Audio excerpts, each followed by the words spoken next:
राजनीति में कई आते हैं और चले जाते हैं, लेकिन कुछ चेहरे ऐसे होते हैं जो अपने काम से इतिहास में जगह बना लेते हैं, जो जमीन से उठते हैं, जनता से जुड़ते हैं और फिर सत्ता को सेवा का माध्यम बनाते हैं। ऐसी ही एक कहानी है कोकण की धरती से निकले महाराष्ट्र के वर्तमान उद्योग मंत्री उदयजी सामंत की। आज उनके जन्मदिन के अवसर पर यह विशेष डॉक्यूमेंट्री उनके संघर्ष, विजय और नेतृत्व के सफर को समर्पित है। सिंधुदुर्ग जिले के वेंगुर्ला तालुका में जन्मे उदय सामंत का जीवन शुरू से ही संघर्ष से जुड़ा रहा। उनके पिता रोजगार के लिए रत्नागिरी आए। वे सरकारी ठेकेदार थे, लेकिन उदय सामंत की किस्मत में जनता के विश्वास का सबसे बड़ा ठेका लिखा था। रत्नागिरी की गलियों में पले बढ़े इस युवा ने बहुत कम उम्र में राजनीति की राह चुनी।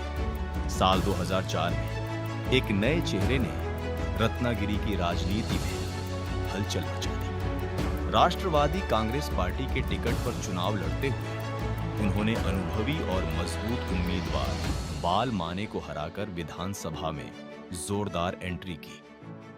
यह सिर्फ जीत नहीं थी, यह आने वाले एक बड़े राजनीतिक सफर की शुरुआत थी। 2004 के बाद उदय सामंत ने कभी पीछे मुड़कर नहीं देखा।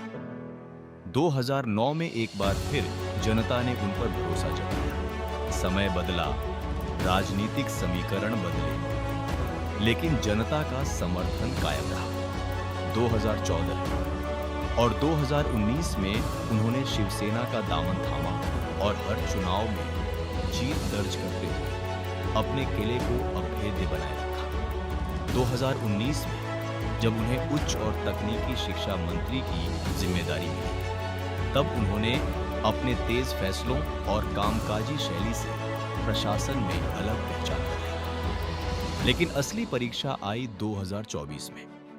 महाराष्ट्र की राजनीति में बड़ा भूचाल आया। शिवसेना में विभाजन हुआ, सत्ता के समीकरण बदले। ऐसे चुनौतीपूर्ण समय में उदय सामंत ने एकनाथ शिंदे के नेतृत्व में शिवसेना के साथ खड़े रहकर बड़ी जिम्मेदारी उठाई।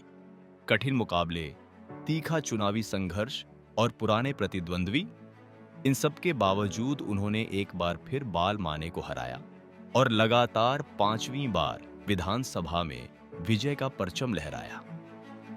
इसके बाद उन्हें सौंपा गया महाराष्ट्र के उद्योग मंत्रालय का अहम दायित्व। यहीं से उनके नेतृत्व का नया अध्याय शुरू हुआ। नई औद्योगिक परियोजनाएं, निवेश को बढ़ावा, लंबित MIDC प्रोजेक्ट्स को गति और युवाओं के लिए रोजगार के अवसर। उदय सामंत ने घोषणाओं से आगे बढ़कर जमीन पर काम करने की नीति अपनाई। उनका लक्ष्य साफ था, कोकण का विकास और महाराष्ट्र के युवाओं के हाथ में काम। आज उदय सामंत केवल एक मंत्री नहीं है, एकनाथ शिंदे के भरोसेमंद साथी, पार्टी संगठन की रीढ़ और सरकार की मजबूत आवाज बन चुके हैं। शांत लेकिन निर्णायक स्वभाव और जरूरत पड़ने पर आक्रामक नेतृत्व, यही उन्हें महाराष्ट्र की राजनीति में प्रभावशाली बनाता है।